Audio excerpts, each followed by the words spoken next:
مولا سبھی اور کیا چاہتا ہے، بس مغفرت کی عطا چاہتا۔ اور یقیناً ایمان والا غلام زیادہ بہتر ہے آزاد بے دین مرد سے، اگرچہ وہ آزاد بے دین مرد مال و جمال کے لحاظ سے تمہیں زیادہ پسند ہو۔ یہ کافر لوگ بلاتے ہیں جہنم کی آگ کی طرف، اور اللہ بلاتا ہے جنت اور بخشش کی طرف اپنے حکم سے، اور بیان کرتا ہے اللہ تبارک و تعالی اپنے احکامات لوگوں کے نفع کے لیے تاکہ وہ نصیحت حاصل کریں۔ سورہ البقرہ کی آیت نمبر 221 آپ حضرات کے سامنے پڑھی اور ترجمہ کیا ہے۔ اس میں اللہ تبارک و تعالی نے مسلمان مردوں اور مسلمان عورتوں کے کافر مردوں اور کافر عورتوں سے نکاح کے بارے میں، ازدواجی زندگی کے بارے میں اسلامی شرعی اور قرآنی حکم کو بیان فرمایا ہے۔ یہ بات کئی دفعہ پہلے عرض کی جا چکی ہے کہ سب سے بڑی اور سب سے قیمتی دولت ایمان ہے۔ ایمان کے مقابلے میں دنیا کے اندر کوئی شے، کوئی وقعت، کوئی اہمیت، کوئی حیثیت نہیں رکھتی۔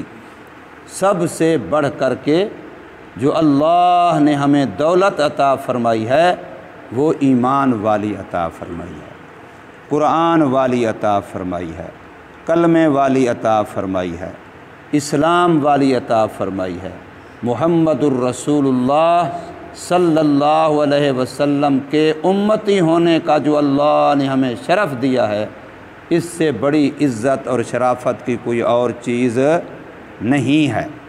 اس لیے مسلمان یہ کہتے ہیں کہ دنیا کی کسی بھی بات پر کمپرومائز ہو سکتا ہے، لیکن محمد کریم صلی اللہ علیہ وسلم کی ناموس اور عزت، آپ صلی اللہ علیہ وسلم سے تعلق، محبت اور عقیدت پر کسی ایمان والے کا کوئی کمپرومائز نہیں ہو سکتا۔ دنیا جہان کا کوئی بندہ ہو، اس کے ساتھ چاہے ہمارے کتنے تعلقات وابستہ ہوں، لیکن جب وہ ہمارے نبی کا نہیں تو قطعاً پھر وہ ہمارا نہیں ہے۔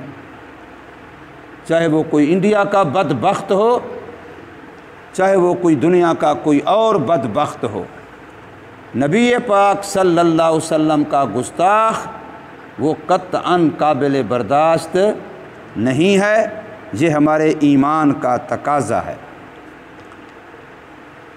نکاح یہ انسانی ایک ضرورت ہے، توالد و تناسل کے لیے ضروری ہے، اور معاشرے کو بے راہ روی سے بچانے کے لیے سب سے مؤثر طریقہ اور علاج ہے۔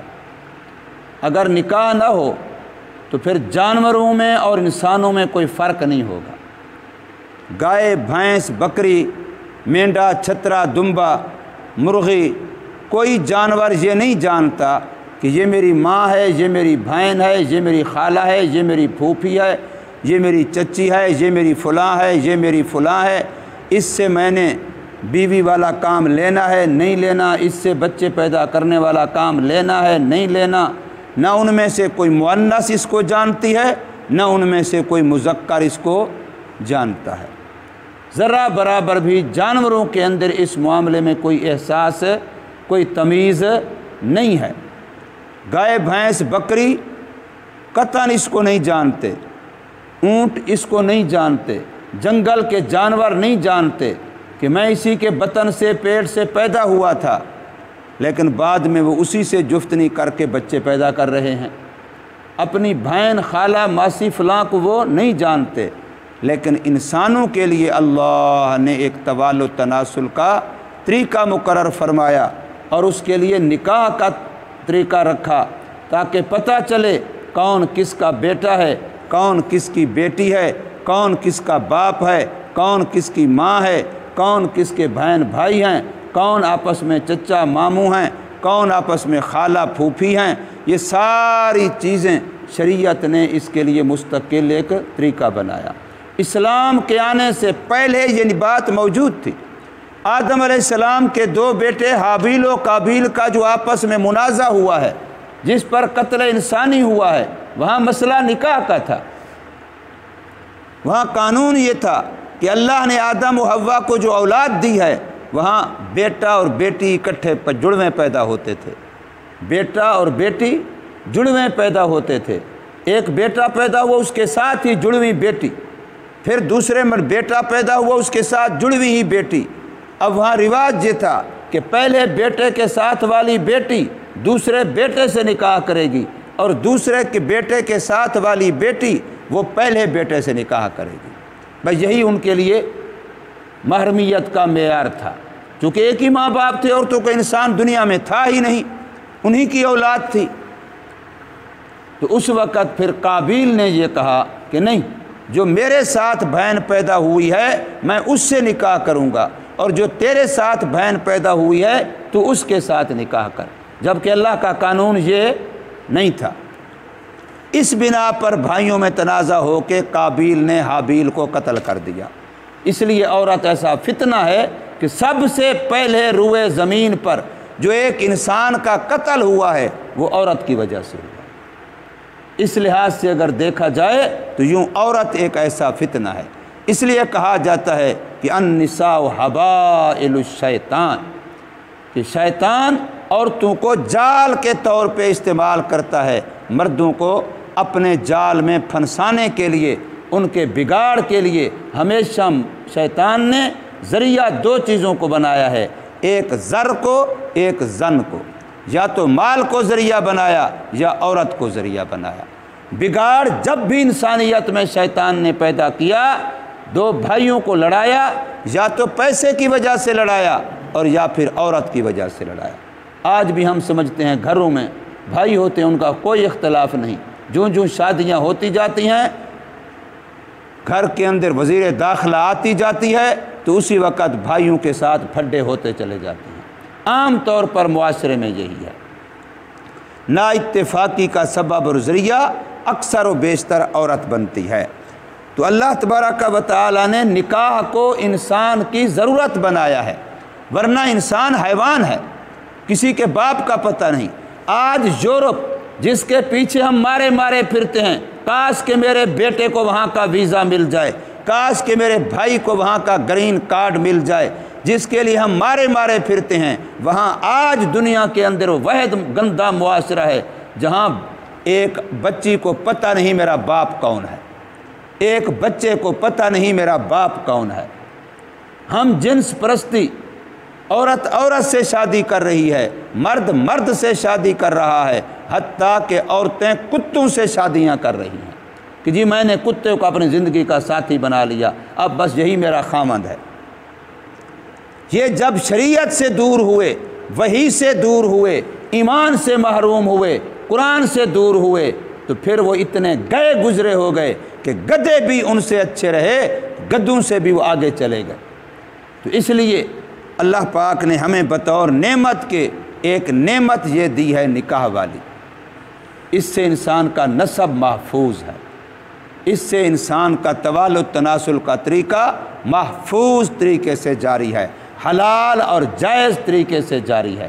معاشرے میں اگر حلال کے افراد ہوں گے تو معاشرہ پاک ہوگا، اگر معاشرے میں حرام کے افراد ہوں گے تو معاشرہ ناپاک ہوگا۔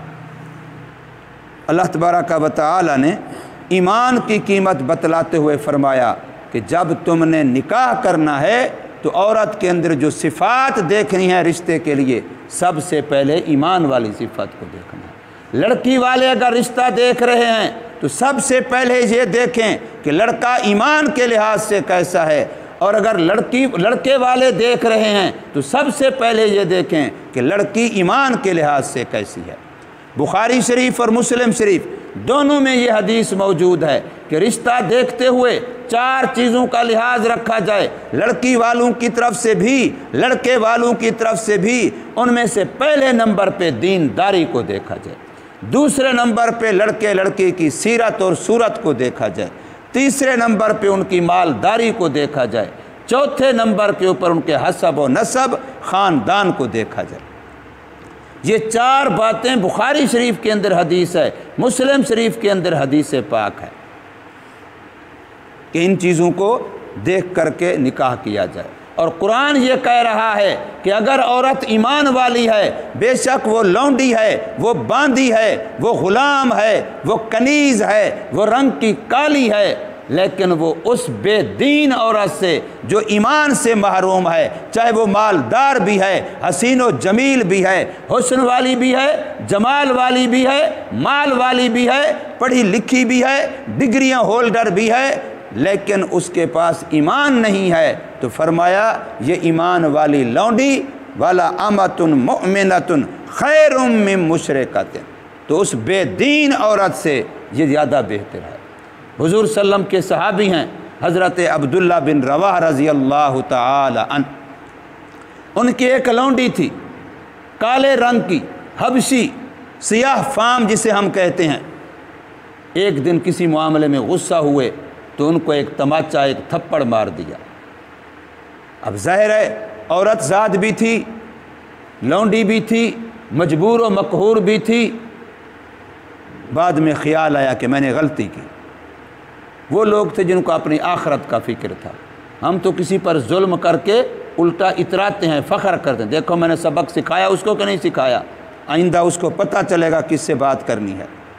ہم تو ظلم پر فخر کرتے ہیں۔ اور فوراً خیال آیا تو حضور صلی اللہ علیہ وسلم کی دربار میں پہنچے، یا رسول اللہ یہ غلطی ہو گئی ہے، لونڈی کو تھپڑ مار دیا ہے، اب اس کا مداوع کیسے اس کا دل خوش کروں؟ میرے دل میں یہ آتا ہے کہ میں اس کو آزاد کر دوں اور آزاد کر کے پھر اس سے نکاح کر لوں، اپنے گھر کی اسے مالکہ اور ملکہ بنا دوں۔ پہلے وہ بھیڑ بکری کی طرح بکنے والی لونڈی ہے، پہلے وہ ایک جانور کی طرح بکنے والی لونڈی ہے، جس کو چاہوں میں بیچ دوں، جس کو چاہوں میں ہدیہ گفٹ کر دوں، مفت میں دے دوں، لیکن جب میں اس سے نکاح کر لوں گا تو وہ میرے گھر کی ملکہ بھی ہوگی، شہزادی بھی ہوگی، اور میرے گھر کی مالکہ بھی ہوگی۔ پھر اس کو آزاد کیا اور اس سے نکاح کر لیا۔ لوگ تانا دینے لگے، کیسا کم عقل آدمی ہے، عربیوں نسل، ایک اجمی سے، اجمی بھی سیاہ فام کالی، بد شکل بد صورت، اس سے نکاح کر لیا۔ تو حدیث میں آتا ہے پھر یہ آیت نازل ہوئی کہ یہ جس کو تم کالی کہہ رہے ہو، یہ لونڈی جو بظاہر مال و جمال کے لحاظ سے، سیرت و صورت کے لحاظ سے کمزور لگتی ہے، لیکن ایمان اس کے اندر کامل ہے، لہٰذا یہ بے دین آزاد خوب سیرت عورتوں سے بھی زیادہ بہتر ہے۔ اسی طریقے سے حدیث پاک میں آتا ہے، حضور صلی اللہ علیہ وسلم کے ایک صحابی تھے ابن ابی مرثد غنوی رضی اللہ تعالی عنہ، حضور صلی اللہ علیہ وسلم کو مدینہ منورہ سے مکہ مکرمہ کسی کام کے لیے، ضرورت کے لیے بھیجا۔ جب یہ وہاں پہنچے، کچھ دن وہاں رہے، تو وہاں ایک عورت تھی عناقہ نامی، وہ عورت ان پر فریفتہ ہو گئی، ان سے محبت کرنے لگی۔ عورت نے ان کو پیغام نکاح بھیجا کہ میں آپ سے نکاح کرنا چاہتی ہوں، لیکن وہ عورت مسلمان نہیں تھی، تو انہوں نے جواب میں فرمایا کہ یہ فیصلہ میرا نبی کرے گا، یہ بات میں اپنی مرضی سے نہیں کر سکتا، یہ میرے نبی کی مرضی چلے گی۔ یہ بھی ایک وقت ہوا کرتا تھا کہ لوگ مسجد کے امام کے پاس آتے کہ یہ ہمارے معاملات آپ نے طے کرنے ہیں۔ یہ اس وقت ہوتا جب مسجدوں میں کمیٹیاں نہیں تھیں اور چودھری، مالدار، دنیا دار وڈیرے وہ مسجدوں کے مالک نہیں تھے، اس وقت امام مسجد کا مالک سمجھا جاتا تھا۔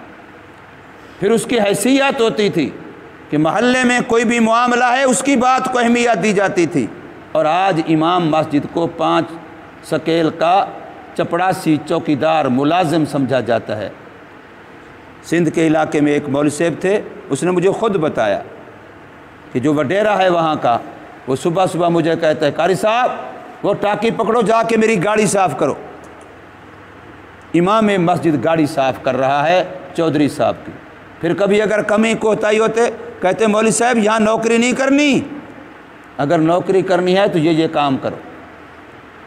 جس وقت مذہبی رہنما کو ہم یہ اہمیت دیں گے تو پھر ہمارے پاس مذہب نام کی کوئی چیز ہوگی؟ جب ایمان والے قرآن والے کو یہ اہمیت دیں گے تو پھر ہمارے پاس ایمان قرآن نام کی کوئی چیز نہیں رہے گی۔ تو حضرت ابو مرثد غنوی رضی اللہ عنہ نے فرمایا کہ یہ فیصلہ میرا نبی کرے گا۔ جب حضور صلی اللہ علیہ وسلم کے پاس پہنچے تو سارا واقعہ حالات عرض کیے کہ وہ عورت غیر مسلم ہے، ابھی تک مسلمان نہیں ہوئی، لیکن اس کی طرف سے مجھے آفر ہوئی ہے نکاح کی۔ تو پھر یہ آیت نازل ہوئی کہ مشرک کافر عورت سے مومن کا نکاح جائز نہیں ہے، ایمان والے کا نکاح جائز نہیں ہے۔ اس سے پہلے اسلام کے زمانہ شروع میں بھی ابتدا میں کافر مرد کا مسلمان عورت سے، مسلمان عورت سے کافر مرد سے نکاح جائز تھا۔ تو اللہ پاک ارشاد فرماتے ہیں وَلَا تَنْكِحُوا الْمُشْرِكَاتِ، نہ نکاح کرو تم ایمان والے مرد بے دین مشرک عورتوں سے، حتیٰ یؤمننا، یہاں تک کہ وہ ایمان لائیں۔ یعنی جس عورت سے نکاح کرنا ہے سب سے پہلے اس کا ایمان چیک کرو، سب سے پہلے اس کا ایمان دیکھو کہ آیا وہ عقائد کے لحاظ سے صحیح ہے کہ نہیں، ایمان کے لحاظ سے کس معیار کی ہے۔ یہ نہیں ہے کہ اس کی کوٹھی دیکھو، اس کے یہ پوچھو کہ جہیز کتنا دو گے، اچھا موٹر سائیکل بھی ساتھ ہوگی کہ نہیں ہوگی، گاڑی بھی دو گے کہ نہیں دو گے، بلکہ یہ دیکھو جو عورت ہمارے گھر آ رہی ہے وہ کتنا ایمان لا رہی ہے، اس نے ہماری نسل کو پالنا ہے، ہمارے بچوں کی ماں بننی ہے، ہماری نئی نسل نے اس کی گود میں پلنا ہے۔ اگر وہ ایمان والی نہ ہوئی تو پھر ہمارے بچے جو اس کی گود میں پلیں گے ان کا کیا بنے گا؟ جب میں ایمان والی ہوا کرتی تھی تو بچے ماں کی گود سے اللہ کے ولی ہوا کرتے تھے۔ جتنے بھی نیک مرد ہیں، جتنے بھی ولی اللہ مرد ہیں، اگر ان کی پیچھے ہسٹری دیکھی جائے تو ہر کامل مرد کے پیچھے ایک کامل عورت کا کردار ہے۔ کوئی کامل مرد ایسا نہیں جس کے پیچھے کامل عورت کا کردار نہ ہو۔ تو فرمایا والا امۃ مؤمنۃ، اور ایمان والی لونڈی خیر من مشرکۃ، بے دین آزاد حسین و جمیل اچھے خاندان کی بھی ہو، اس سے وہ لونڈی بہتر ہے جو شکل کے لحاظ سے، رنگ کے لحاظ سے، خاندان کے لحاظ سے اگرچہ اچھی اعلیٰ نہ ہو لیکن ایمان کے لحاظ سے اعلیٰ ہے تو یہ اس سے بہتر ہے۔ وَلَوْ أَعْجَبَتْكُمْ، اگرچہ وہ بے دین عورت مال و جمال کے لحاظ سے تمہیں پسند بھی ہو پھر بھی اس سے نکاح نہ کرنا، نکاح اس سے کرنا جس میں ایمان کی صفت کامل ہو۔ وَلَا تُنْكِحُوا الْمُشْرِكِينَ، اور ایمان والی عورتوں کا نکاح بے دین مشرک مردوں سے نہ کرواؤ۔ جس کو داماد بنانے لگے ہو پہلے اس کا ایمان دیکھو، جس کو بہنوئی بنانے لگے ہو پہلے اس کا ایمان دیکھو کہ میں نے اپنا رشتہ اس کو دینا ہے تو پہلے اس کا ایمان دیکھو۔ مال اور کوٹھی اور اس کی حیثیت اور تنخواہ اور ذرائع آمدنی یہ بعد کی بات ہے۔ آج کا امیر کل کا غریب دیکھا ہے، آج کا غریب کل کا امیر دیکھا ہے، اس لیے یہ معیار نہیں ہے۔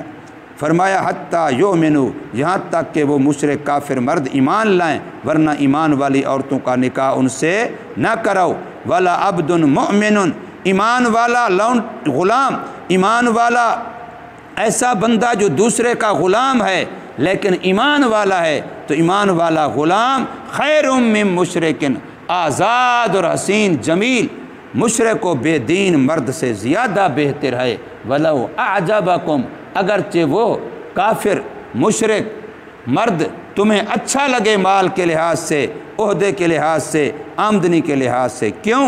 فرمایا وجہ یہ ہے کہ ہر کافر چاہے وہ مرد ہو یا عورت ہو اس کا انجام جہنم ہے، وہ خود بھی جہنم میں جائے گا اور تمہیں بھی ادھر ہی کی دعوت دے گا۔ اولئک یدعون الی النار، یہ کافر مرد عورت دعوت دیتے ہیں، بلاتے ہیں جہنم کی طرف۔ واللہ یدعو، اور اللہ کے ماننے والے ایمان والے دعوت دیتے ہیں الی الجنت والمغفرہ، جنت کی طرف اور بخشش کی طرف، باذن اللہ کے حکم سے۔ اور اللہ پاک اپنے تمام احکام کو لوگوں کے نفع کے لیے، فائدے کے لیے بڑی وضاحت سے بیان کرتا ہے تاکہ لوگ ان پر عمل کر کے نصیحت حاصل کریں، لعلہم یتذکرون۔ اللہ تبارک و تعالی ہمیں سمجھ نصیب فرمائے، عمل کی توفیق دے۔